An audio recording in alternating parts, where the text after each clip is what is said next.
많은 혼란과 어려움이 있는 요즘입니다. 우리가 조금 안전하고 또 평강하게 지낸다 하여도 우리 주변에 있는 많은 사람들이 어려움을 당하고 있다는 사실을 우리가 잊지 말아야 되겠습니다. 우리를 일본 땅 가운데 부르신 주님은 우리가 많은 불쌍한 사람들을 위하여 중보하며 또 그들의 고통을 위로하기를 원하시고 있습니다.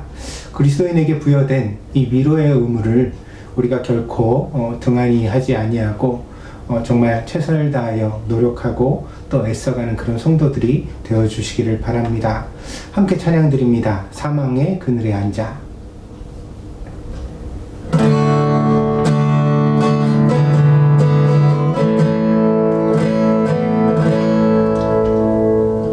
사망의 그늘에 앉아 죽어가는 나의 백성들, 절망과 굶주림에 갇힌 저들은 내 마음에 오랜 슬픔, 고통의 멍에에 매여 울고 있는 나의 자녀들, 나는 이제 일어나 저들의 멍에를 꺾고 눈물 씻기 원하는데 누가 내게 부르시죠. 저들을 구원케 할까.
땅이 부족하고 사는 것이 어려운 형편에서는 우리가 견디고 이겨낼 수 있지만 꿈이 사라진 시절에는 우리는 절망하고 견디지 못하게 됩니다.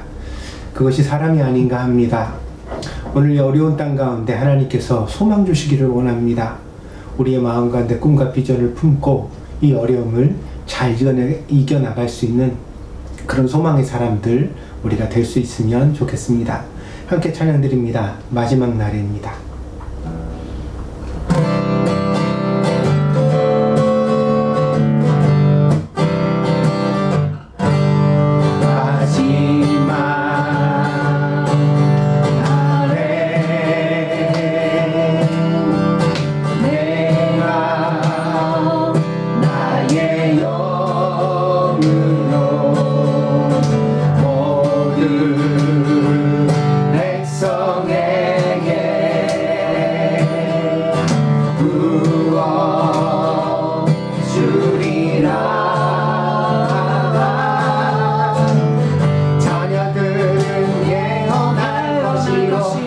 청년들은 망한 상을 보고 아기들은 꿈을 꾸리라. 주의 영이 임하면 자녀들은 예언할 것이요 청년들은 망한 상을 보고 아기들은 꿈을 꾸리라.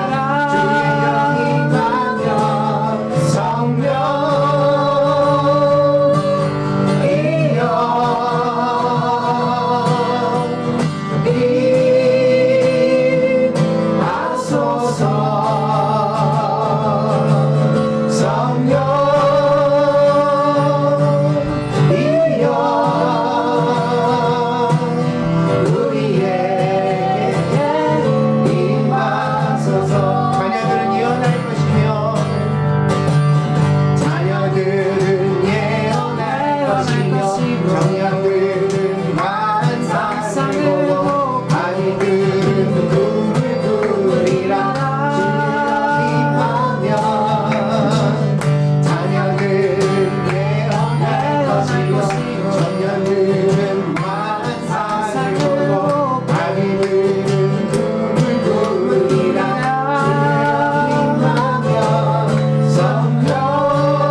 어둠은 빛을 이길 수 없습니다. 주님은 이 어둠의 세상에 빛으로 오셨습니다. 죄와 이기심으로 눈멀었던 세상에 사랑과 정의를 보여주시기 위하여 주님은 십자가를 지셨습니다. 예수님의 이 사랑을 우리가 묵상하며 온 마음과 정성을 다해 예배하는 이 시간이 되도록 주님께서 저희를 이끌어 주시옵소서. 하루속히 코로나19의 두려움이 사라져서 모든 교우들이 기쁨으로 모여 찬양과 경배를 드리게 하시고, 질병으로 인하여 치료 중에 있는 우리 최동현 집사님도 가정과 교회의 품으로 건강하게 돌아올 수 있도록 주님께서 그 능력의 손으로 일으켜 주시옵소서. 우리 모두에게 회복이 일어나게 하옵소서. 주의 자비가 강물처럼 흘러 온 세상에 가득하게 하시고, 주의 말씀과 성령의 은혜로 거룩한 자녀들이 주의 품으로 돌아오게 하여 주옵소서. 그리하여 이 어둠과 시련이 오히려 우리를 깨닫게 하시는 은혜의 기회가 될 수 있도록 화가 변하여 복이 되게 하시는 주님, 주님의 지혜로 선한 뜻을 이루어 주시옵소서. 이 시간 비록 작고 보잘것없는 저희들이지만 간절한 소망으로 주님께 예배하고자 합니다. 주님의 임재 가운데 힘써 들어가고자 합니다. 거룩하신 주님, 성령으로 저희를 붙잡아 주시고 저희가 참된 예배자가 될 수 있도록 믿음으로 충만케 하여 주시옵소서. 주님이 우리와 함께 하심을 믿습니다. 감사드리며 이 모든 말씀 예수님의 이름으로 기도하였습니다. 아멘.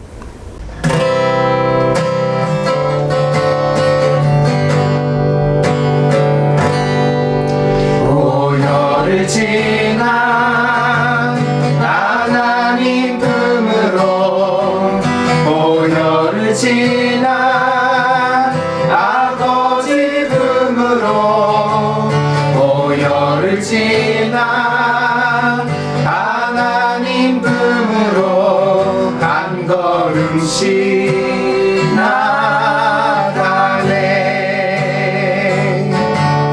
오열을 지나 하나님 품으로, 오열을 지나 아버지 품으로, 오열을 지나 하나님 품으로 한 걸음씩 나가네.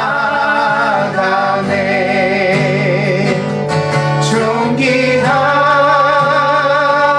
주 보혈이 내 영을 새롭게 하시네. 존귀한 주 보혈이 내 영을 새롭게 하네. 존귀한 주 보혈이 내 영을 새롭게 하시네. 존귀한 주 보혈이 내 영을 새롭게 하네.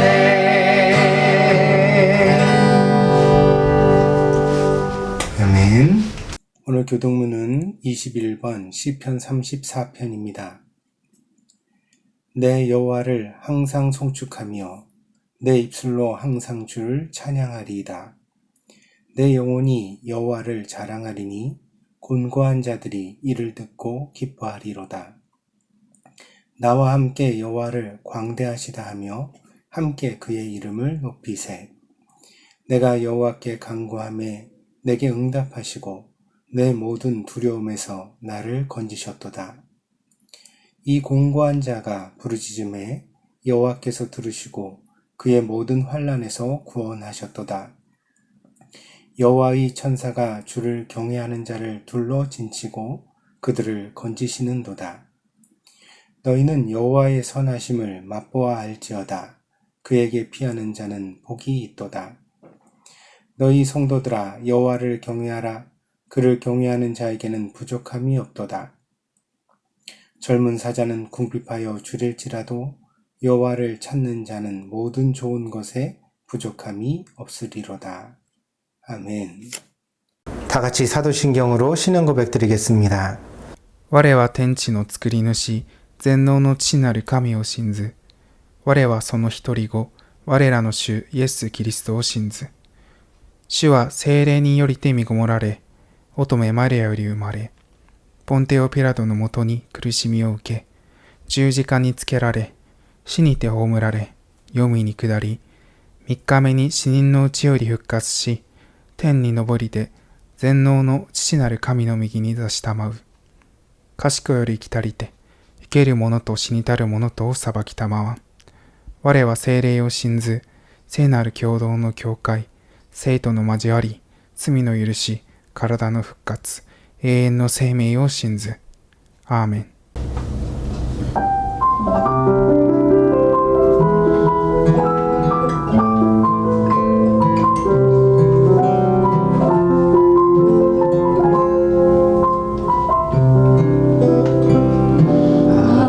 아버지 당신의 마음이 있는 곳에 나의 마음이 있기를 원해요.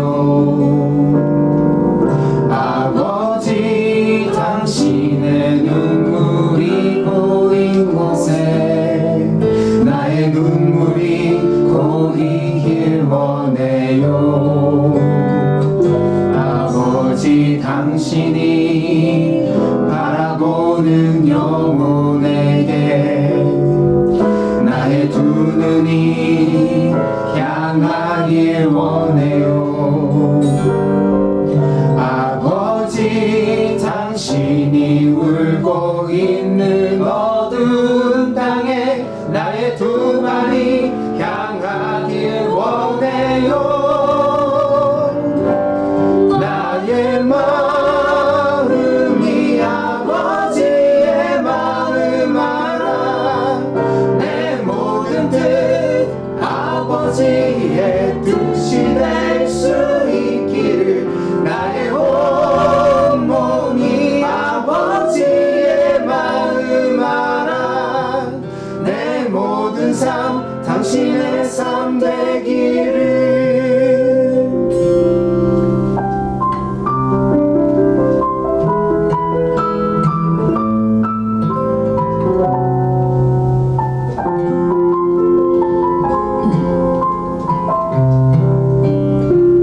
아버지 당신의 마음이 있는 곳에 나의 마음이 있기를 원해요.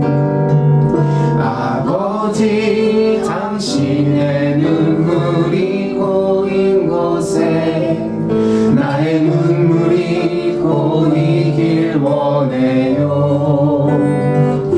아버지 당신이 바라보는 영혼에게 나의 두 눈이 향하길 원해요. 아버지 당신이 울고 있는 어두운 땅에 나의 두 발이 향하길 원해요. 나의 마음이 아버지의 마음 알아. 내 모든 뜻 아버지의 뜻이 될 수 있기를. 나의 온몸이 아버지의 마음 알아. 내 모든 삶 당신의 삶 되기를. 내 모든 삶 당신의 삶 되기를.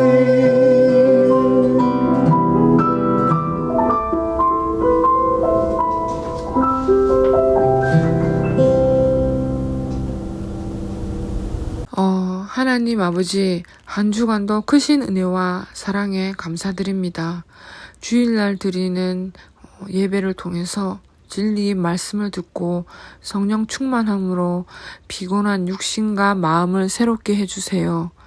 코로나로 인해 보이지 않는 곳에서 묵묵히 자기 일을 해내고 있는 소방관이나 경찰, 의사와 간호사님들을 위해서 기도합니다. 그들의 피곤함을 털어주시고 주님의 위로와 격려로 새 힘을 얻게 해주세요. 그리고 이 예배를 드리는 김종선 목사님의 말씀을 통해서 우리 드림교회 성도들의 각 가정에 믿음과 감사가 넘치게 해주세요. 한국에서 치료 중인 최동현 집사님과 이명희 권사님께도 기도를 올립니다. 치유의 은혜로 고통과 염려를 줄여주시고 위로받게 해주셔서 어려움 가운데서도 감사가 넘치게 해주세요. 우리를 구원하시고 지금도 우리를 사랑하고 계시는 예수 그리스도의 이름으로 감사하며 기도를 드립니다. 아멘. 오늘 우리에게 주시는 하나님의 말씀은 사무엘상 17장 33절에서 40절입니다. 봉독하겠습니다. 사울이 다윗에게 이르되 내가 가서 저 블레셋 사람과 싸울 수 없으리니 너는 소년이요 그는 어려서부터 용사임이니라. 다윗이 사울에게 말하되 주의 종이 아버지의 양을 지킬 때에 사자나 곰이 와서 양떼에서 새끼를 물어가면 내가 따라가서 그것을 치고 그 입에서 새끼를 건져내었고 그것이 일어나 나를 해하고자 하면 내가 그 수염을 잡고 그것을 쳐 죽였나이다. 주의 종이 사자와 곰도 쳤은즉 살아계시는 하나님의 군대를 모욕한 이 할례받지 않은 블레셋 사람이리까. 그가 그 짐승의 하나와 같이 되리이다. 또 다윗이 이르되 여호와께서 나를 사자의 발톱과 곰의 발톱에서 건져내셨은즉 나를 이 블레셋 사람의 손에서도 건져내시리이다. 사울이 다윗에게 이르되 가라, 여호와께서 너와 함께 계시기를 원하노라. 이에 사울이 자기 군복을 다윗에게 입히고 노투구를 그의 머리에 씌우고 또 그에게 갑옷을 입히매 다윗이 칼을 군복 위에 차고는 익숙하지 못하므로 시험적으로 걸어보다가 사울에게 말하되 익숙하지 못하니 이것을 입고 가지 못하겠나이다 하고 곧 벗고 손에 막대기를 가지고 시내에서 매끄러운 돌 5을 골라서 자기 목자의 제구 곧 주머니에 넣고 손에 물매를 가지고 블레셋 사람에게로 나아가니라. 아멘. 사람은 단절된 존재가 아닙니다. 어느 한 시점에 갑자기 어른으로 존재하는 것이 아니라는 뜻입니다. 누구나 아이가 커서 어른이 됩니다. 때문에 아이의 시절이 없는 어른은 없습니다. 이 당연한 이야기를 새삼 다시 드리는 이유는 아이의 시절이 어른의 삶에 그리고 인격에 지대한 영향을 끼친다는 것을 말씀드리기 위해서입니다. 아주 최근에 들어서야 우리는 이렇게 유년 시절의 중요성을 깨닫고 알게 되었습니다. 때문에 요즘의 부모들은 자녀들의 유년 시절에 대하여 매우 관심이 높습니다. 그래서 정말 아이들의 유년 시절을 어떻게 하면 흠없이 그리고 잘 뒷바라지 해줄 수 있을까 모든 부모들이 고민하고 있습니다. 건강한 유년 시절에 꼭 필요한 것 중 하나가 칭찬입니다. 여러분 모두 칭찬은 고래도 춤추게 한다는 말을 이미 들어보셨죠? 정말 그렇습니까? 여러분들도 칭찬 듣는 것을 좋아하십니까? 목회를 하면서 보니까 교인들도 칭찬을 좋아하는 것 같습니다. 나이 드신 권사님이나 장로님들까지 목사가 때로는 어린데도 불구하고 칭찬을 해드리면 얼굴이 발그레해지고 또 힘이 나시는 그런 모습을 보여주십니다. 특별히 우리 주변에는 세일즈를 하는 분들이 칭찬을 잘합니다. 왜냐하면 이 물건을 판다는 것은 상대방의 기분을 맞춰주어야 하지 않습니까? 그래야지만 물건이 더 잘 팔리겠지요. 그러다 보니까 상대를 아주 잘 칭찬하는 그런 기술을 가지고 계신 것을 볼 수가 있습니다. 그러나 이런 어떤 목적이 있는 칭찬은 때로는 뒷맛이 좋지 못하기도 합니다. 그러니까 너무 좀 속이 보이는 칭찬들이 우리 주변에는 있잖아요. 그래서 칭찬인데 사실 저 칭찬은 이런 속셈이 있어서 하는 거구나, 이렇게 우리가 헤아려질 때 사실 그 칭찬이 기분 좋지만은 않습니다. 그래서 칭찬은 뭐니 해도 진심에서 우러나야 합니다. 그것이 가장 중요합니다. 그러니까 부모들이 그리고 어른들이 아이들을 칭찬할 때도 이 칭찬을 통해 아이를 어떻게 조정하려는 의도, 그러니까 내가 이 칭찬을 해줘가지고 어떻게 좀 내 뜻대로 이렇게 아이를 만들어 가야 되겠다, 이제 그런 것을 갖다가 흔히 우쭈쭈 이렇게 말하죠. 우쭈쭈 한다고요. 그런 어떤 의도를 가지고 칭찬을 하는 것은 아이들에게 어떤 좋은 결과보다 부작용을 낳기가 쉽습니다. 그래서 우리 어른들이 먼저 노력할 것은 아이의 가능성을 알아보고 또한 그 아이를 좋게 생각하려고 노력하는 것입니다. 모든 아이들은 좋은 점도 있고 나쁜 점도 있거든요. 근데 우리가 사랑의 눈으로 볼 때 그 아이가 되도록 좋게 보이는 것이고, 또 그런 애정이 우리 마음에 별로 없을 때 단점이 많이 보이고 귀찮아지는 것입니다. 그래서 이제 우리가 아이들을 잘 칭찬해야 되는데, 이 칭찬하기 위하여서 제일 먼저 가져야 될 것은 그 아이를 이제 좋게 생각하는 마음을 우리가 품어야 되겠다는 거죠. 그래서 정말 그 아이를 향한 애정을 올바로 가질 수 있도록 어른들이 노력해야 되겠습니다. 이것이 가장 중요하고, 그 다음으로는 칭찬에도 기술이 필요합니다. 인지심리학자인 김경일 교수라는 분이 있습니다. 그 아주대학교 교수인가 그렇게 제가 알고 있는데, 좋은 칭찬의 방식에 대하여서 이 심리학자인 이분은 이렇게 설명을 하셨습니다. 첫째로 재능이 아니라 노력에 칭찬해야 된다고 합니다. 이 재밌는 실험이 하나 있었습니다. 아이들에게요, 시험을 치르게 했어요. 그래가지고 이제 자기가 알고 있는 어떤 그 학식에 대한 시험을 갖다가 이렇게 치렀는데, 그 후에 아이들을 두 그룹으로 나누어서 칭찬을 해 주었다고 합니다. 한 그룹에게는요, 야, 너는 정말 머리가 좋구나, 이렇게 칭찬을 해줬대요. 그러니까 그 재능에 칭찬을 해준 거죠. 그리고 다른 그룹에는요, 어머, 너는 정말 노력을 많이 했구나, 노력을 정말 많이 해서 좋은 결과가 나온 것 같다, 이렇게 칭찬을 해줬답니다. 그러니까 그 노력하는 모습을 다 칭찬을 해준 거죠. 이렇게 칭찬을 해주고 나서 얼마 지나서 다시 시험을 치르게 되었습니다. 그때 일부러 시험 보는 장소에 이 답안지를 노출해가지고 부정행위를 유도했다고 합니다. 그러니까 얼마나 그 양심을 지키는가를 보는 어떤 테스트를 갖다가 시험만 본다고 얘기를 해놓고 몰래 테스트를 한 거죠. 그래서 선생님이 자기도 모르게 이렇게 답안지를 갖다가 흘려놓은 것처럼 꾸미고서 과연 아이들이 부정행위를 하나 안 하나 이렇게 감시를 했다고 합니다. 그런데 두 그룹의 반응이 다르게 나왔습니다.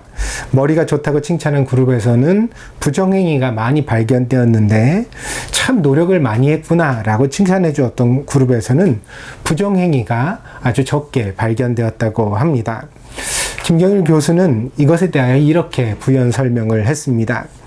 머리가 좋다고 칭찬을 하면 그 재능을 지속적으로 입증해야만 하기 때문에 머리가 좋다는 것을 다시 보여주기 위하여 부정행위도 서슴지 않게 됩니다. 그러나 노력을 칭찬하면 아이는 이미 충분히 보상을 받았기 때문에 만약에 내가 부정행위를 저질렀다가 발견되어진다면 내가 이렇게 열심히 노력했다고 칭찬 들은 것까지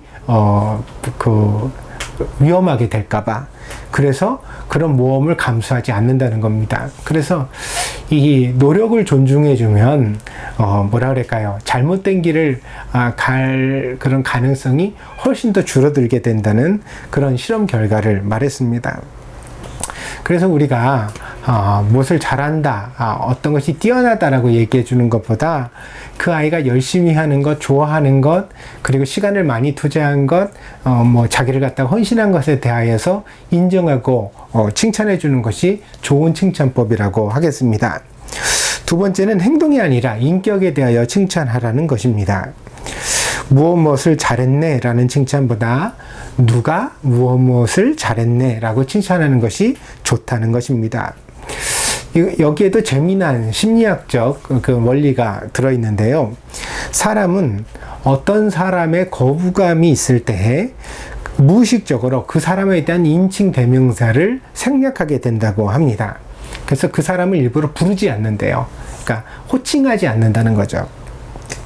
이를테면 자기가 좋아하는 사람이 어떤 일에 성공했을 때 누가 무엇을 성공했다 이렇게 표현하지만, 그러나 자기가 별로 좋아하지 않는 사람이 성공을 하면 무슨 일이 성공했다 이렇게 표현한다는 거예요. 그러니까 프로젝트가 성공했다, 실험이 성공했다 이렇게 표현한다는 거예요. 근데 우리가 좋아하는 사람이 했을 때는 야, 누가 뭐를 성공시켰대, 누가 그 실험을 성공적으로 만들었대, 이렇게 이제 말하게 된다는 것입니다. 그래서 칭찬할 때 행동만 있고 사람이 생략되어지는 것은 이번 일은 좋은 일이지만 사실 다른 것들에 대하여는 나는 당신이 별로 마음에 들지 않는다, 이런 어떤 무언의 표현이 될 수 있다는 것입니다. 우리가 대화를 나눌 때도 상대방 눈을 바라보면서 대화를 하는 것이 좋은 대화법이라고 하지요. 그래야 상대를 존중할 수 있고 내가 그 대화에 집중하고 있다는 것을 상대에게 예의 바르게 보여줄 수 있기 때문입니다. 근데 칭찬할 때도 상대를 꼭 집어서 그 사람의 인격을 넣어서 칭찬하는 것이 좋다는 것입니다. 그 다음에 세 번째로 좋은 칭찬법은 의도하지 않은 행동을 칭찬하라고 했습니다. 사람이 노력해서 의도적으로 한 행동을 칭찬하는 것도 물론 좋지만 더 좋은 것은 무의식적으로 나타난 행동을 칭찬해 주는 것이 좋다고 합니다. 왜냐하면 자기가 뭔가를 노력해서 한 행동이 칭찬받을 때는 앞으로도 계속 노력을 해야 되는구나 하는 어떤 부담감이 느껴지게 된다는 거예요. 의도하든 의도하지 않든 무의식간에서 그런 부담감이 있다는 거죠. 그런데 자기도 모르게 한 행동을 갖다가 누군가 칭찬해주면 야, 나는 원래 착한 사람인가 봐, 나는 원래 잘하는 사람인가 봐, 이런 자신감 뿜뿜하는 그런 상태가 되어지게 된다는 거죠. 자기 자신이 좋은 사람이라고 느껴지기 때문에 이런 칭찬은 자신의 존재감을 크게 만들어 준다고 합니다. 여러분의 가정에서 그리고 여러분 주변에서 사람들을 향하여 많은 좋은 칭찬을 해주시길 바랍니다. 이런 칭찬이 아이들에게 가장 필요합니다. 그러나 아이들만 필요한 것은 물론 아니거든요. 어른도 칭찬 들으면 좋아합니다. 제가 앞에서 말씀드렸죠. 칭찬은 고래도 춤추게 한다고요. 나이 드신 분도 칭찬 듣는 것을 좋아합니다. 그래서 좋은 칭찬을 많이 하는 여러분들이 되기를 축원드립니다. 다시 말씀을 드리거니와 사람을 칭찬할 때는 진심으로 칭찬하십시오. 그리고 인지심리학자인 김경일 교수의 충고도 잘 참고하셔서 기술적으로 좋은 칭찬을 하는 여러분이 되시기를 바랍니다.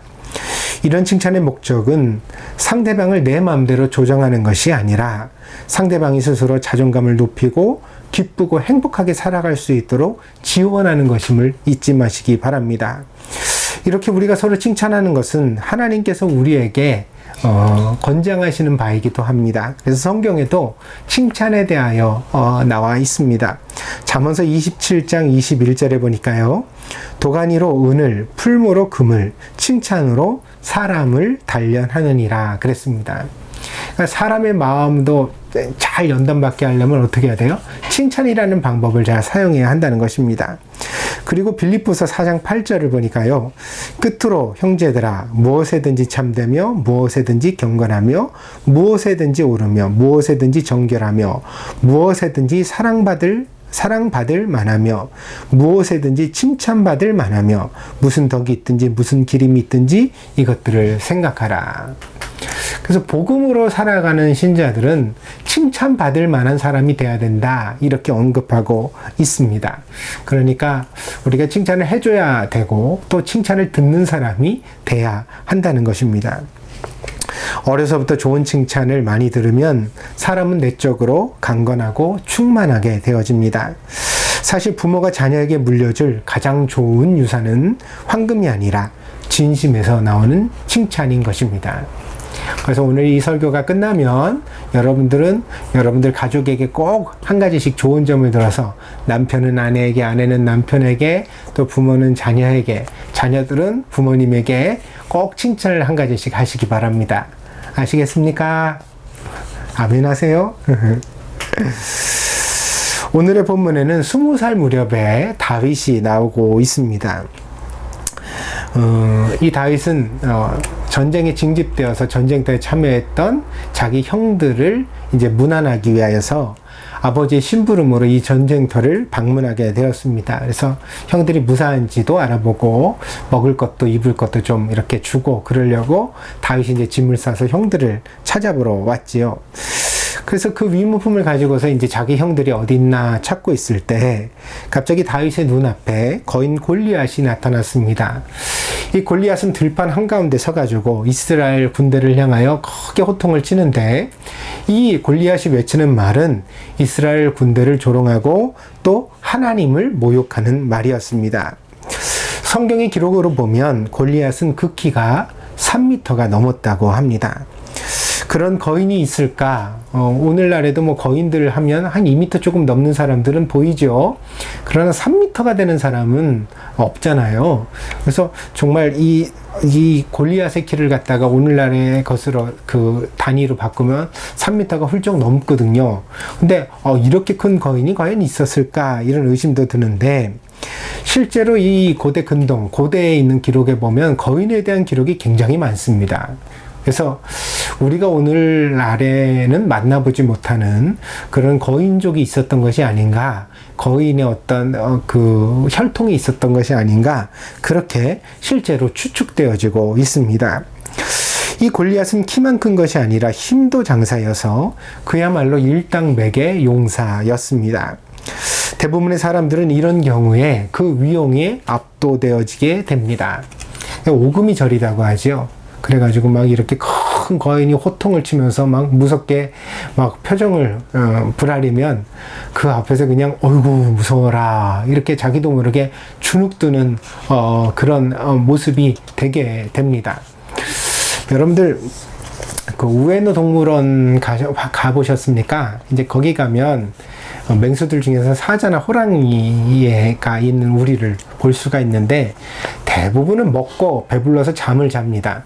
근데 이제 가끔 가다가 이 호랑이나 사자가 으르렁거리는 때가 간혹 있거든요.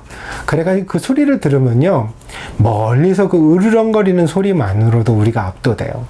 뭐냐면 와 정말 저런 호랑이가 저렇게 우르렁거리면서 쫓아오면은 다리가 후달려가지고 도망가지도 못하고 제자리에 얼어붙겠구나, 그런 생각이 들더라고요. 이 호랑이가 압도하는 것보다도 훨씬 더 큰 위압감으로 아마 골리앗이 전쟁터에 있는 사람들을 압도했던 것 같습니다. 그래서요, 이 거인 골리앗과 감히 싸울 생각을 아무도 하지 못했습니다. 신앙심이 훌륭하고 또 용맹한 용사가 많았던 나라가 이스라엘입니다. 이스라엘 사람들이 하나님 모욕하는 건 못 참거든요. 그런데도 불구하고 이 골리앗이랑 싸우겠다는 사람이 아무도 나서지 못하고 있었습니다. 그러니까 골리앗이 얼마나 이스라엘 사람들에게 공포의 대상이 되었는지 우리는 잘 헤아려 볼 수가 있습니다. 그런데 20살 청년 다윗이 이 장면을 보고 분노했습니다.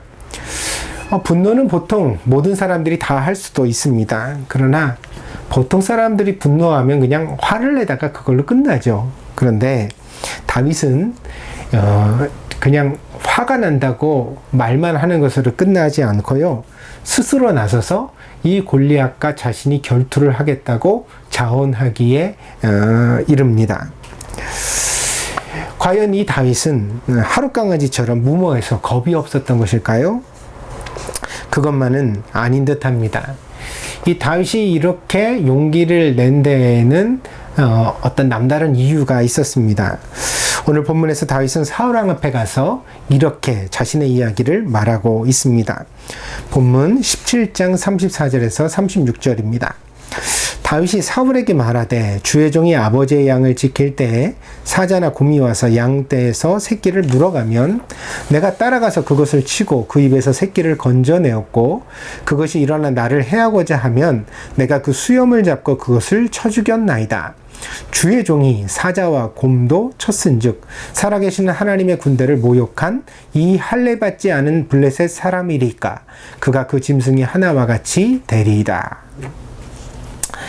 다윗은 자신이 목동으로 겪었던 경험 속에서 자신이 블레셋의 용사 골리앗과 싸울 수 있는 용기를 불러내고 있는 것입니다. 그에게는 자신보다 훨씬 큰 상대를 상대해 봤던, 그래서 이겼던 경험이 축적되어져 있었던 것입니다.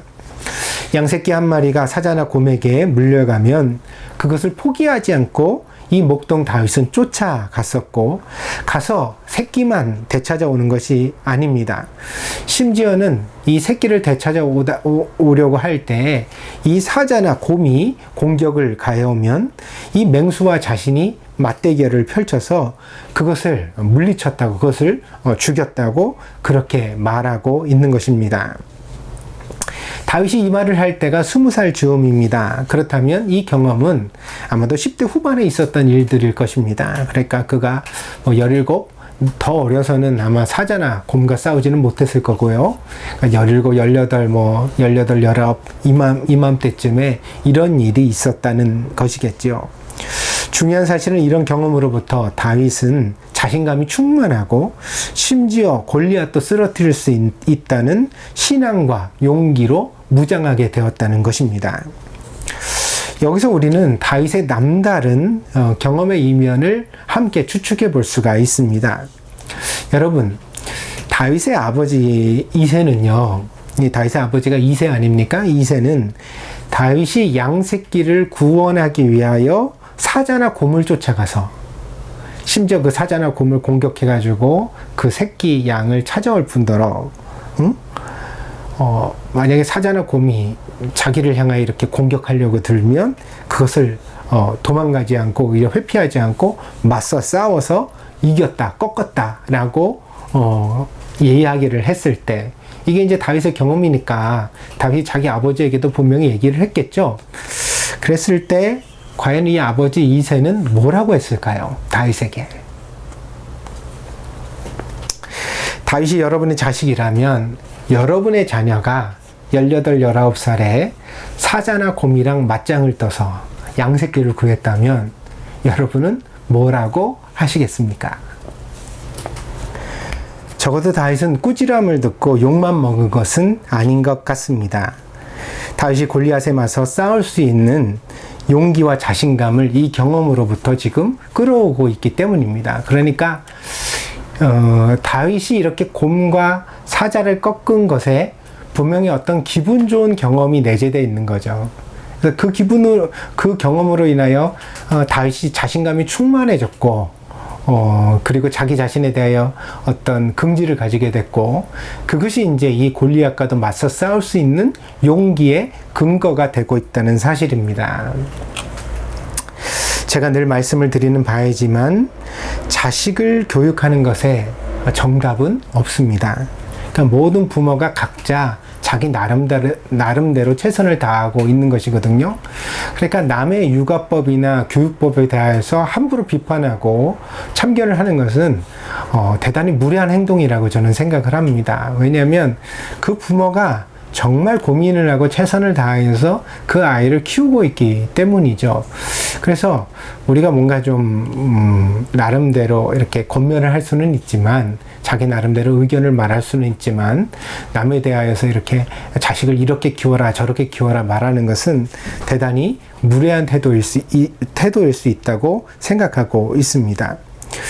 그래서 모든 부모가 최선을 다해 자기 자식을 키우기 때문에 결국 그 최선의 결과로 만들어지는 것이 자녀라는 작품인 것입니다.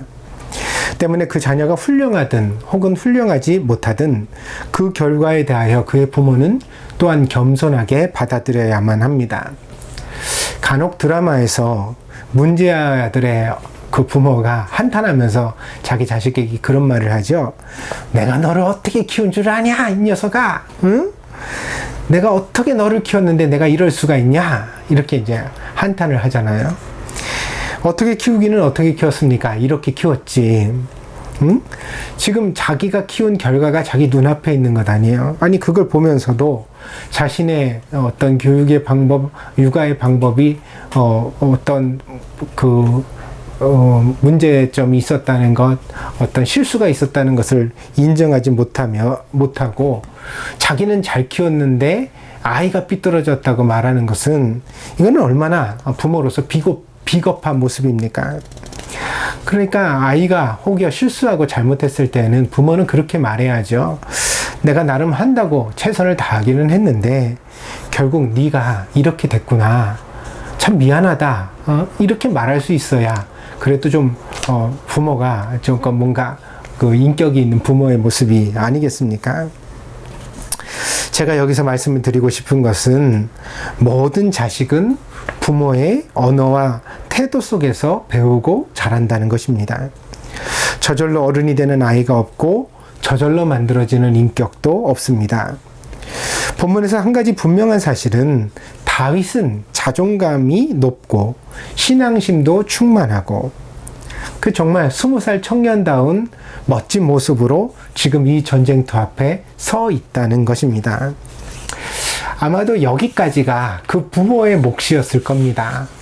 부모가 여기까지 다윗을 잘 양육했던 거죠. 그러나 이제 20살 넘어 이후에 골리앗을 이제 넘어뜨리면서 이 다윗이 민족의 영웅이 되고 그러면서는 이제 부모의 누구누구 2세의 아들 다윗이 아니라 이제부터는 그냥 다윗으로서 자기 인생의 스토리를 스스로 써나가게 되는 거죠. 그러니까 부모는 세상에 잘 나설 수 있도록 준비를 시켜주는 것, 그것이 부모가 자식에게 해줄 수 있는 최선의 모습이 아닐까 합니다. 그 다음은 아이가 스스로 자기의 인생을 살아가게 해야 합니다. 그렇다면 오늘 본문에 나타나는 사울 왕은 다윗이 골리앗을 이길 수 있다고 과연 생각했을까요? 절대로 그렇지 않은 것 같습니다. 이러한 사울 왕의 솔직한 심정은 오늘 본문의 대화에도 그대로 나타나고 있습니다. 오늘 17장 33절입니다. 사울이 다윗에게 이르되 내가 가서 저 블레셋 사람과 싸울 수 없으리니 너는 소년이요 그는 어려서부터 용사임이니라. 그러니까 너는 소년이라는 건 어린아이라는 뜻이거든요. 여기서는 정말로. 근데 그 골리앗은 어렸을 때부터 이미 용사였다는 거예요. 그래 지금은 더욱더 격차가 벌어져서 지금 골리앗과 너는 싸움의 상대가 안 된다. 이런 이제 의미를 담고 있죠. 그렇다면 왜 사울은 다윗을 결투에 나가도록 허락해 주었을까요? 보통 전쟁터에서 하는 이런 결투는 이기는 것이 제일 좋았습니다. 그래서 우리 편이 나가서 상대방을 꺾으면 군사들의 사기가 그냥 올라가서 전쟁에서 큰 힘을 발휘할 수 있게 되는 거죠. 근데 만약에 이렇게 꺾을 수 없다면 그 다음으로 좋은 차선책이 뭐냐면 바로 상대방에 대한 분노를 유발하는 것이었습니다. 그래서 어린아이가 나아가서 잔인하게 죽게 되면 그걸 이제 전쟁터에 둘러섰던 모든 병사들이 지켜보게 될 것 아닙니까? 이 어린아이는 보통 사람들에게 어떤 연민의 감정을 일으키지요. 불쌍하고 내 동생 같고 내 아이 같고 그렇지 않겠습니까? 근데 그런 아이가 나가서 처참하게 죽는 장면을 보면 이 사람들이 이제 복수심에 가득 차게 되는 거죠. 이렇게 사람들이 복수심에 가득 차서 도끼를 품는 것도 말하자면 군대 사기를 올리는 한 방법이 되었다는 것입니다. 그러니까 사울 왕은 다윗을 희생양으로 골리앗에게 던져주고 있는 것입니다. 사울은 여러 곳에서 자신의 목적을 위하여 수단과 방법을 가리지 않는 무도함을 보여주었습니다. 이런 사울의 모습은 왕으로 권력 투쟁을 하기에는 적당합니다. 그러니까 왕은 정말 수단과 방법을 가리지 않고 자기 권력을 지킬 줄 알아야 왕자라는 게 유지되는 거죠. 고대의 많은 왕들이 대부분 제 수명을 살지 못하고 독살당하거나 혹은 흉계에 빠져 배반으로 죽지 않습니까? 그러니까 왕은 이렇게 어떤 무도한 면이 있어야 그 권력이 유지되어진다고 사람들도 인정을 했었습니다. 그러나 하나님 앞에서 신앙인으로 살아가는 것에는 치명적인 약점이 아닐 수 없습니다. 그래서 오늘 본문에 보여지는 사울왕의 모습도 왕으로서는 뭐 싸움에 이겨야 되니까 수많은 생명을 앞에 걸고 하는 싸움에서 이겨야 하는 거니까 그럴 수 있다 손치더라도 적어도 신앙인다운 모습은 아니었다는 거죠. 그러니까 질 것을 예상하면서도 어린아이를 전쟁터에 앞세워서 이 아이를 통하여서 자기 군대의 사기를 높이려고 하는 사울의 태도는 뭐라 그럴까요? 신앙인답지 못한 모습이었다는 것입니다. 그래서 죄책감을 느꼈던 것일까요? 사울은 이 20살 청년에게 자신의 갑옷을 입히고 있습니다. 당신은 철이 매우 희귀하여 이스라엘 군대에서 철검과 그런 갑옷을 가진 사람은 사울 왕 자신과 그의 첫 번째 왕자였던 요나단밖에 없다고 성경에 언급되어져 있을 정도입니다. 그래서 당시에 이제 이스라엘 그 지역에 철기 문화를 전래하게 된 것이 이 블레셋이라는 민족이거든요. 이 블레셋은 지중해를 건너왔습니다. 그래 해안가에 상륙을 하고 정착했던 그런 민족이에요. 그래가지고 이 사람들이 이제 그 지중해를 건너서 철기 문화를 가지고 왔기 때문에 그래서 이 블레셋 군대가 정말 그 강했고 이스라엘이 매번 싸울 때마다 곤욕을 겪고 또 졌던 그런 군대이고요. 그러다 보니까 이 블레셋에게는 놀라운 어떤 남다른 색다른 문명이 있었습니다. 그래서 이 성경을 보다 보면요, 칼이나 농기구를 벼리려고, 그러니까 그것을 이제 그 날카롭게 하는 그것을 하려면 이스라엘에서는 하지 못하고, 그리고 그것을 가지고 블레셋 땅까지 갔어야 된다고 그래요. 그러니까 블레셋 사람들이 이렇게 해주는데 무기를 만들어줄 리가 없죠. 그러니까 농기구나 갈아주고 뭐 수리해주고 비싼 돈을 받으면서 그렇게 해주지만 그러나 무기는 제공을 하지 않았겠죠. 그러다 보니까 이제 철검을 가진 사람은 왕이나 왕자밖에는 없는 그런 형편이었습니다. 그러니까 오늘날의 관점에서 보면 이 사울 왕이 자기의 갑옷을 다윗에게 입혀주는 것은 마치 대단한 거죠. 그거는 그러니까 뭐랄까요, 뭐 아이언맨 슈트를 입는 것 같은 느낌이라고 할까요? 정말 아무나 경험할 수 없는 특별한 경험이고 영광이라고 할 수가 있겠습니다. 그러나 다윗은 이 갑옷을 입어보고 정중하게 거절합니다. 오늘 본문 38절 39절입니다. 이에 사울이 자기 군복을 다윗에게 입히고 노투구를 그의 머리에 씌우고 또 그에게 갑옷을 입히매 다윗이 칼을 군복 위에 차고는 익숙하지 못하므로 시험적으로 걸어보다가 사울에게 말하되 익숙하지 못하니 이것을 입고 가지 못하겠나이다 하고 곧 벗고. 그래서 이 사울왕이 준 갑옷을 벗었습니다. 그 다음에요, 다윗은 자신에게 익숙한 복장과 무기를 선택했습니다. 40절입니다. 손에 막대기를 가지고 시내에서 매끄러운 돌 5을 골라서 자기 목자의 제구 곧 주머니에 넣고 손에 물매를 가지고 블레셋 사람에게로, 그러니까 골리앗에게로 나아가니라. 20살의 청년이 왕의 빛나는 갑옷을 거절하고 시골 목동의 복장에 막대기를 잡고 그리고 물맷돌을 챙겨서 거인 골리앗과 싸우기 위하여 전쟁터에 나선다는 것은 참 쉽지 않은 모습입니다. 그렇다면 다윗은 이 전투를 포기하고 있었을까요? 이왕 질 거 뭐 그렇게 무거운 옷 입고 칼 차고 나갈 필요가 있냐, 이렇게 나가나 저렇게 나가나 이왕 나는 죽은 목숨이다, 그래서 이것을 거절한 것일까요? 그렇지 않습니다. 오히려 그가 죽을 각오, 아니 죽을 생각으로 나갔다면 왕의 갑옷을 입고 갔겠죠. 왜냐면 마지막 가는 길에 그래도 왕의 갑옷이라도 멋지게 입고 치장하는 것이 좋지 않겠습니까? 그러나 다윗은 이 현실 속에서도 살려고 생각한 것입니다.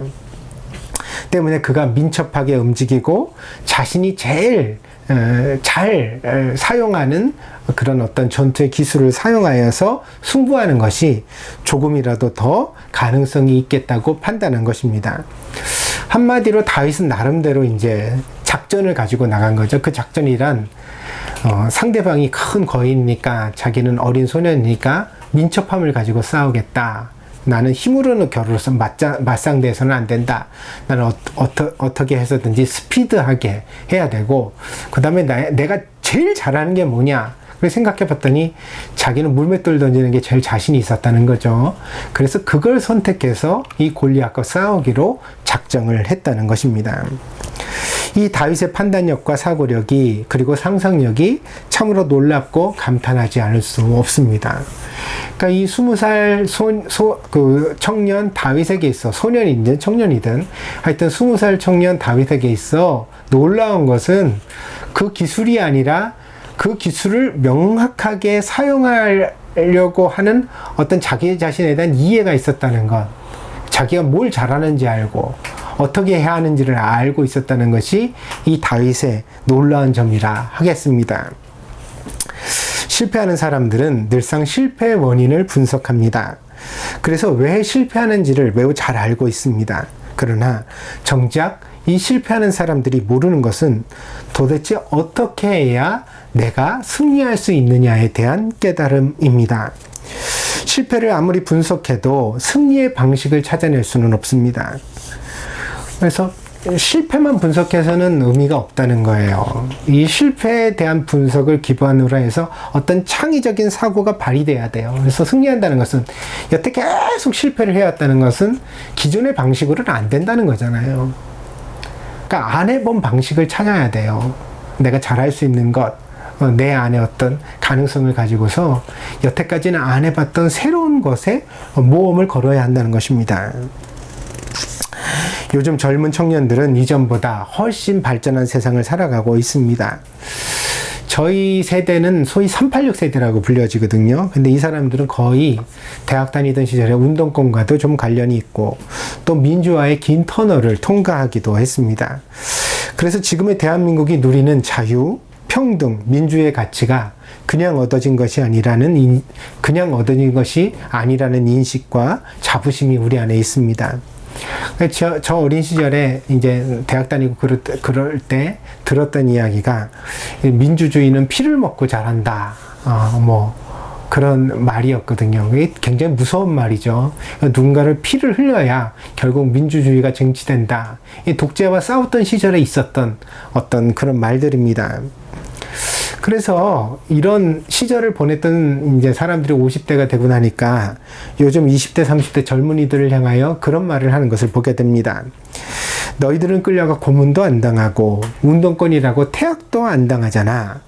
우리 시절에는 구로공단 그 공장에 다니는 노동자 한 달 월급이 얼마였는지 알아? 도대체? 응? 88만 원 세대 이런 것과는 비교도 안 될 만큼 비참했다고. 우리 시절에 비하면 너희는 정말 좋은 세상을 살고 있는 거야. 이런 말들을 하는 것을 간혹 들을 수가 있습니다.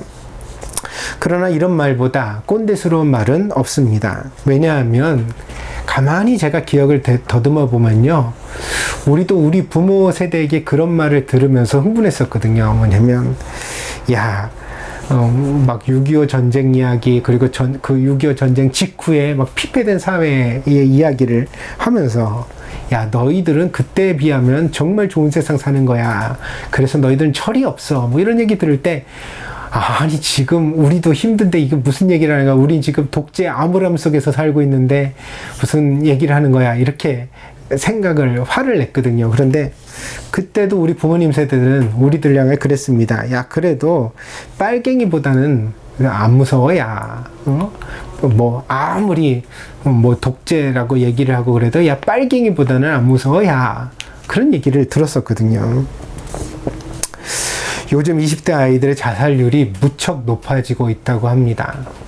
막 지금 코로나 시대의 이 상황이 사회적으로 굉장한 어떤 스트레스가 되고 있는데, 이 자살률이 20대 아이들에게 늘어난다는 것 정말 뼈아픈 일입니다. 아니, 꽃다운 청춘 20대에 왜 목숨을 스스로 버립니까? 응? 이건 말이 안 되죠. 그리고 심지어 자살하지 않는 청년들에게도 많은 아이들에게서 우울증이 나타나고 있다고 합니다. 그래서 우울증 약을 먹고 우울증을 처방받는 그런 20살 젊은이들이 늘고 있다는 그런 소식이 들립니다. 우리 세대는 민주화를 위해 싸웠지만 요즘 아이들은 경제적 독립과 개인적 존엄을 위하여 싸우고 있습니다. 거주의 문제, 취업의 문제, 결혼의 문제, 심지어 자기 정체성의 문제에 대하여서 치열하게 싸우고 있습니다. 그래서 저는 우리 기성세대가 이 아이들의 싸움을 결코 가볍게 여기지 않았으면 좋겠습니다. 물론 우리 세대보다 조금 더 여유로워 보일 수도 있습니다. 그러나 그렇다고 해서 요즘 젊은이들이 편하기만 하고 또 아프지 않은 건 아니거든요. 얘네들도 진짜 힘들다고요. 얼마나 힘들면 스스로 목숨을 끊고 우울증에 걸리겠습니까? 그러니까 요즘 아이들이 겪는 정신적인 어떤 스트레스와 그 내면적인 문제에 대해서 어른들이 뭐라 그럴까요? 조금은 좀 열린 마음을 가지고 다가서야 되는 것 아닌가 생각해 보게 됩니다. 요즘에 이제 무연고 죽음의 그 흔적을 갖다가 정리하는 그런 새로운 직업이 생겨났다고 합니다. 유품정리 특수청소라고 말하는데요. 이분들은 이제 고독사라든가 어떤 자살을 통해서 세상을 떠난 분들의 그 살던 흔적들을 갖다가 이렇게 가서 정리를 하고 그 유품들을 정리하는 그런 일들을 하게 되어진다고 합니다. 신뢰가 될지 모르지만 이런 업종은 좀 덜 바빠도 괜찮지 않을까 생각하게 되는데, 그런데 안타깝게도 요즘 이분들이 엄청 바쁘답니다. 한국도 그렇고 일본도 그렇고요. 그러니까 고독하게 혼자 지내시다가 세상을 떠나서 심지어는 그 유품조차 정리해줄 그런 가족이나 친지가 없는 사람들이 요즘 주변에 많아지고 있다는 것입니다. 그 중에 한 이야기를 들으니 20살 초반의 청년이 스스로 세상을 떠나면서 자기가 세상을 떠날 준비를 다 했더래요. 그러니까 이런 청년들의 유품을 정리할 때 제일 마음이 아픈 것이 냉장고 같은 걸 열어보면 진짜 김치 쪼가리 하나 먹을 게 없고 막 이런 그런 이제 삶의 흔적들을 보게 되면 막 가슴이 정리하는 사람들도 무너지게 된다, 그렇게 이야기하는 것을 들었습니다. 근데 이분들이 이제 어떤 청년의 죽음을 정리하다가 책상 위에서 손편지를 발견하게 됩니다. 자기가 세상을 떠난 다음에 자기의 흔적을 이제 정리해 줄 사람에게 이 청년이 마지막으로, 가족도 없었을까요? 친구도 없었을까요? 자기 유품 정리할 누군가가 오겠지. 그리고 거기에다가 이제 손으로 편지를 써놨더라는 것입니다. 근데 그 편지에 말하기를, 신세져서 죄송합니다. 그리고 감사합니다. 제가 쓰던 쓰레기는 제가 다 이미 정리를 했습니다만, 그래도 제가 쓰다 남긴 모든 것이 결국은 쓰레기가 될 것 같아서 정리를 맡겨야 되니 죄송하다는 생각입니다. 수고 부탁드립니다. 그러면서 글씨도 아주 이쁘게 썼더라고요. 그 편지를 써놓고 그 청년은 세상을 떠난 거죠. 전쟁을 겪고 꼭 공단에 들어가 노동 착취를 당하고 폭력을 당해야만 인생이 불쌍한 것이 아닙니다. 모든 인간의 고통은 중요합니다. 왜냐하면 그 고통으로 인하여 사람은 아프고 절망하고 죽을 수 있는 존재이기 때문입니다.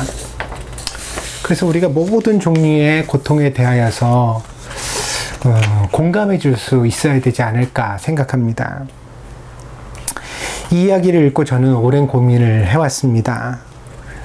만약에 내가 그런 청년 옆에 있게 된다면 나는 과연 목사로서, 아니 20살 청년의 아버지로서, 저도 자식을 키우는데 우리 아이들도 20살 또래니까요.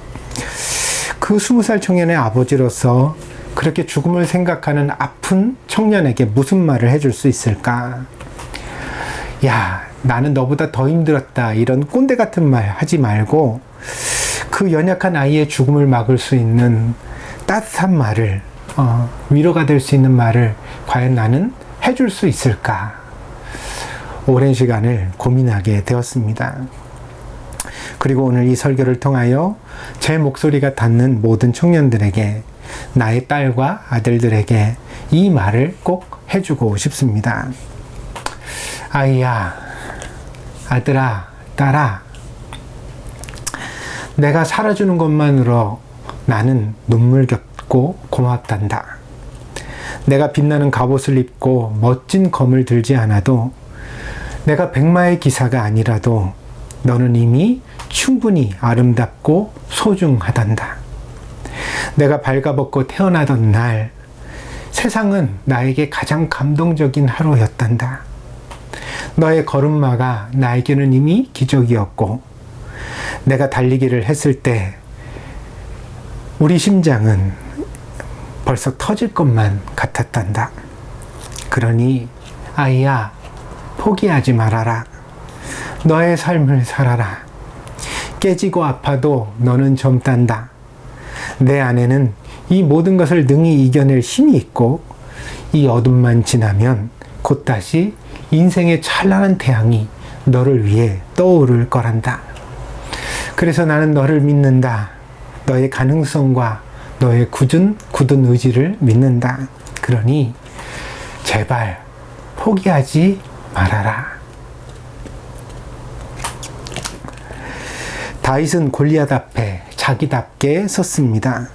시골 촌놈의 목동 복장으로, 손에는 양을 치는 막대기를 들고, 주머니에는 물맷돌 5개를 뿔뚝 채우고서 그렇게 골리앗이라는 거인 앞에 섰습니다.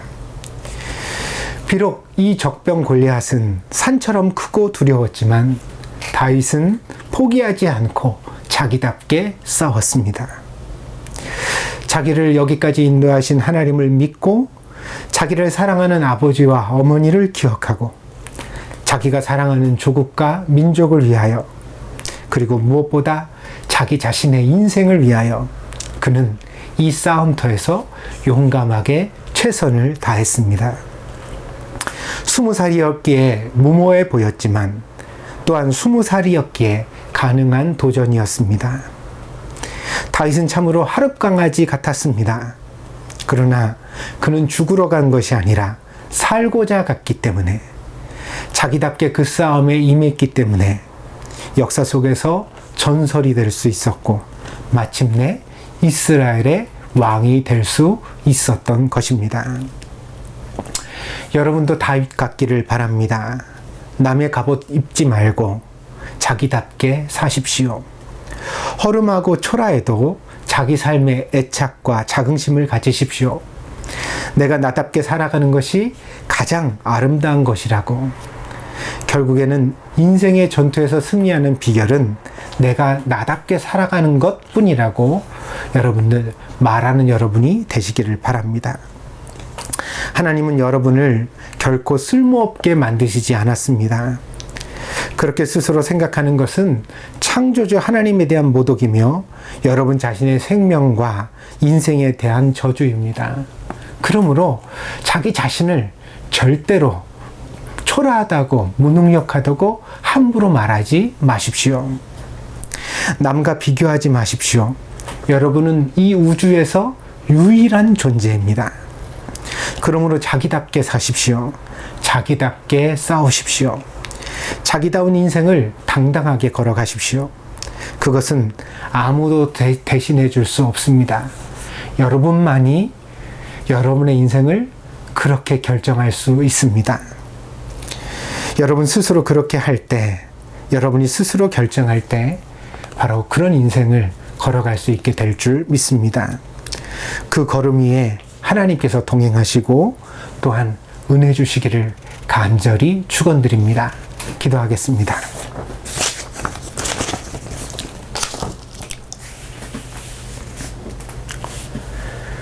복잡한 인생에서 우리가 열심히 살아가다가 때로는 다치고 넘어지고 깨집니다. 우리의 마음 가운데 절망이 들어오고 때로는 모든 것을 포기하고 싶을 때도 있습니다. 그러나 주님, 그럴 때 우리들을 붙잡아 주시고 주님의 손으로 일으켜 주셔서 다시 한번 다윗처럼 용감하게 자기의 인생을 당당하게 걸어갈 수 있는 사람들로 우리 자신이 설 수 있도록 하나님께서 도와주시옵소서. 무엇보다 한 번뿐인 인생 속에 나답게 살아가기를 원합니다. 하나님이 나를 세상에 보내셨을 때는 분명히 특별한 하나님의 뜻이 있는 줄 압니다. 그 뜻 가운데 다윗이 다윗답게 섰던 것처럼 우리는 우리답게 우리 인생 앞에 설 수 있는 저희들이 되게 하여 주시옵소서.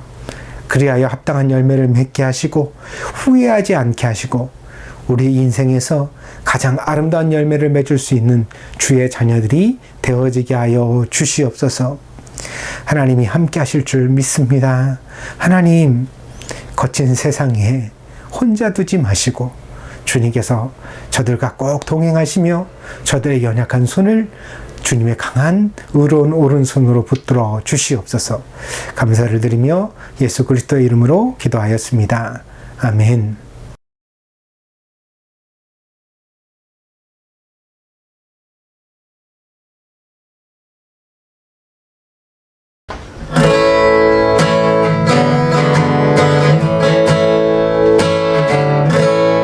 날 구원하신 주 감사, 모든 것 주신 감사, 지난 추억이 내 감사, 주 내 곁에 계시네. 향기로운 봄철의 감사, 외로운 가을날 감사, 사라진 눈물도 감사, 나의 영혼 영원하네.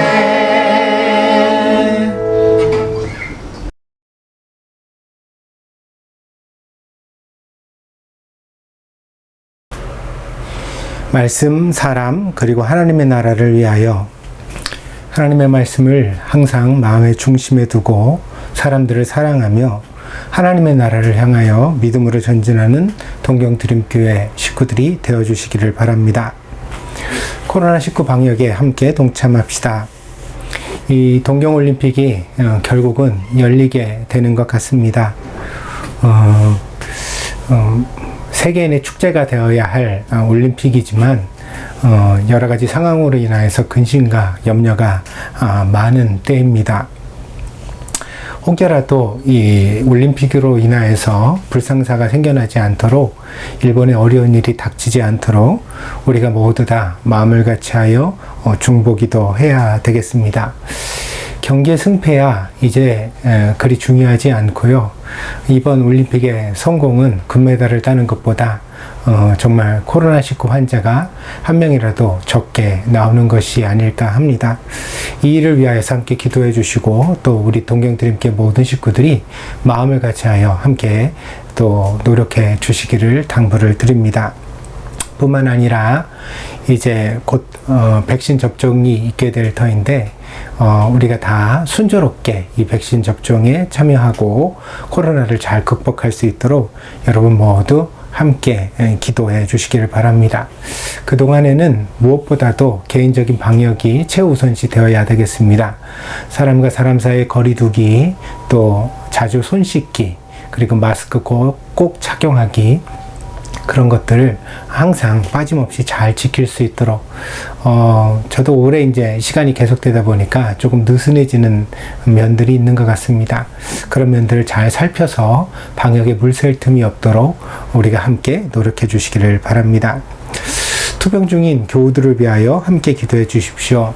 우리 이명희 권사님과 그리고 또 최동진 집사님 위해서 여러분 계속해서 함께 기도해 주시기를 바랍니다. 여러분의 기도를 통하여 두 분 다 많이 치료에 또 발전이 있고 또 좋은 결과들이 나타나고 있는 것 같습니다. 그러나 생명을 두고 하는 이 치열한 투병 가운데서 안심할 수는 없는 상황이죠. 끝까지 하나님이 강건하게 붙들어 주시도록, 그리고 또 그 생명의 주관자 되신 하나님께서 또한 모든 가족들과 또 우리 교회 식구들에게 하나님께서 위로와 기쁨을 주시도록 우리 위하여 함께 기도해 주시기를 당부를 드립니다. 중보기도에 다 같이 참여해 주십시오. 어려운 때일수록 기도를 같이 해야 되겠습니다. 목사가 여름의 기도 제목을 받았는데, 목사만 기도하고 당사자들이 기도하지 않으면 그것은 그 신앙에 그다지 유익이 없습니다. 왜냐하면 하나님 편에서는 우리가 원하는 소원이 이루어지는 것보다 우리가 하나님과의 사이를 더 가까이 하는 그런 성도가 되는 것이 더 보다 중요하기 때문입니다. 그래서 우리가 소원을 두고 기도하는 과정을 통해 물론 기도의 응답이라고 말하는 우리의 소원들이 이루어지는 일도 봐야 되겠지만, 더 중요한 것은 하나님과의 사이를 아름답게 하는 것입니다. 그래서 우리가 주님과 항상 동행하고 그 말씀 가운데 살아가는 성도가 될 수 있도록 다 같이 마음을 모두어서 같이 기도하며 노력해 주시기를 바랍니다. 동경드림교회를 위해서도 기도해 주십시오. 교회가 든든해야 교우들의 신앙과 삶도 든든할 수 있습니다. 우리에게 교회가 정말 꼭 필요하다는 것 다 같이 마음에 명심하시고, 어찌하여야 우리가 교회를 지켜갈 수 있을지, 혹은 더 건강하게 할 수 있을지 다 같이 고민하며 마음과 정성을 모아주시기를 바랍니다. 시편 묵상이 계속되고 있습니다. 벌써 이제 거의 10주차가 되어져 가는데, 이 시편 묵상을 통하여 여러분들이 성경에 대하여 조금 더 그 주의를 기울이고 또 하나님 말씀과 함께 하는 데 도움이 되는지 모르겠습니다. 여러분들이 잘 따라와 주시면 목사가 더 많이 하나님의 말씀을 전하고 또 함께 나눌 수 있도록 노력해 가도록 하겠습니다. 여러분들 공부하면서 궁금한 점도 물어주시고, 또 개인적으로 여러분들 각자 가지고 계신 것들도 함께 의논해 주시기를 바랍니다. 그래서 더 풍성한 말씀의 나눔의 장이 될 수 있도록 다 같이 함께 참여해 주시기를 다시 한번 당부드립니다. 교회 유튜브 채널에 동참 바랍니다. 예배 실시간 전송을 위하여 구독자 1000명을 모집하고 있습니다. 주변에 많이 알려주셔서 여러분들이 함께 참여할 수 있도록 함께 노력해 주시기를 바랍니다. 이제 본격적인 여름입니다. 날씨가 무더워져 가는데 건강 상하지 않도록 조심해 주시고, 마지막까지 우리 교회 식구들 모두 다 건강하도록, 또 하나님 안에서 또 믿음으로도 잘 든든히 설 수 있도록 함께 노력해 주시기를 바랍니다. 다른 광고 없으시면 2021년도 주제 찬송 주님 마음 내게 주셔서 함께 찬양드리고 축도로 예배를 폐하겠습니다.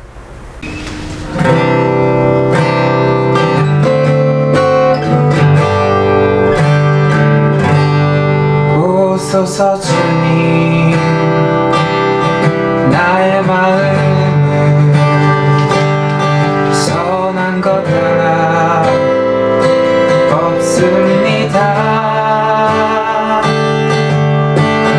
그러나 내 모든 것 주께 드립니다. 사랑으로 안으시고 날 새롭게 하소서. 주님 마음 내게 주소서. 내 아버지 주님 마음 내게 주소서. 나를 향하신 주님의 뜻이 이루어지도록 주님 마음 내게 주소서. 내게 사랑을 가르치소서. 당신의 마음으로 용서하게 하소서. 주의 성령 내게 채우사 주의 길 가게 하소서. 주님 당신 마음 주소서. 주의 성령 내게 채우사 주의 길 가게 하소서. 주님 당신 마음 주소서 주님 마음 내게 주소서 내 아버지 주님 마음 내게 주소서 나를 향하신 주님의 뜻이 이루어지도록 주님 마음 내게 주소서.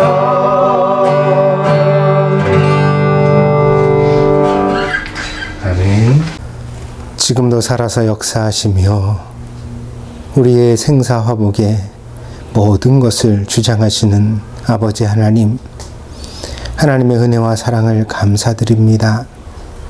저희들이 오늘도 주님 앞에 예배드리고 하나님 주시는 은혜를 마음에 담았사오니 세상과 구별되게 하시옵소서. 하나님 뜻을 쫓아 살아가게 하시옵소서. 그리하여 우리가 우리의 인생을 완성하고 주님의 보좌 앞에 섰을 때 부끄럽지 않은 한 사람의 그리스도인이 될 수 있도록 하나님 저희들을 선한 길로 인도하여 주시옵소서. 인생은 한 번입니다. 소중한 기회로 여기게 하시고 우리에게 주신 소중한 생명 가볍게 사용할 수 있도록 하나님 저희들을 날마다 주의 지혜로 깨우쳐 주시옵소서. 오늘도 사랑하는 성도들을 위하여 복을 빕니다. 아버지 하나님, 저들과 늘 동행하여 주시고 어디를 가나 무엇을 하나 하나님의 자녀로 부끄럽지 않은 귀한 백성들이 될 수 있도록 인도하여 주시옵소서. 부부가 서로 존경하며 사랑하여 살아가게 하시고 자녀들을 하나님의 말씀과 교양으로 양육하게 하시며 아름다운 일터에 하나님 보람을 주사 땀 흘려 수고한 것마다 좋은 결실 맺어 그것 가지고 가정을 꾸리며 교회를 섬기며 가난하고 소외된 이웃들을 도울 수 있는 힘있는 성도들이 되게 하여 주옵소서. 머리끝부터 발끝까지 하나님께서 강건함을 주셔서 아버지 하나님 몸도 마음도 건강하여 주님을 섬김에 지장이 없게 하시고 마음의 평강을 주셔서 늘 감사와 찬양이 넘칠 수 있도록 인도하여 주옵소서. 관계의 축복을 허락하여 주옵소서. 주변에 좋은 사람들을 많이 두어 외롭지 않은 인생 되게 하시고 아버지 하나님 어디를 가나 늘 주님과 함께 할 수 있는 귀한 신앙의 사람들 되어지게 하여 주시옵소서. 사랑하는 성도들을 이번 일주일도 하나님께서 꼭 지켜주실 줄 믿습니다. 하나님의 은혜 가운데 굳건히 서게 하시옵소서. 지금은 우리 주 예수 그리스도의 풍성하신 은혜와 아버지 하나님의 극진하신 사랑하심과 성령의 감화 감동 내재 충만하신 역사가 오늘도 동경드림교회에서 함께 예배드린 사랑하는 성도들 머리 위에 저들의 가정과 직장과 학업 위에 저들의 모든 인생의 여정 위에 지금으로부터 영원히 함께 계실지어다. 아멘.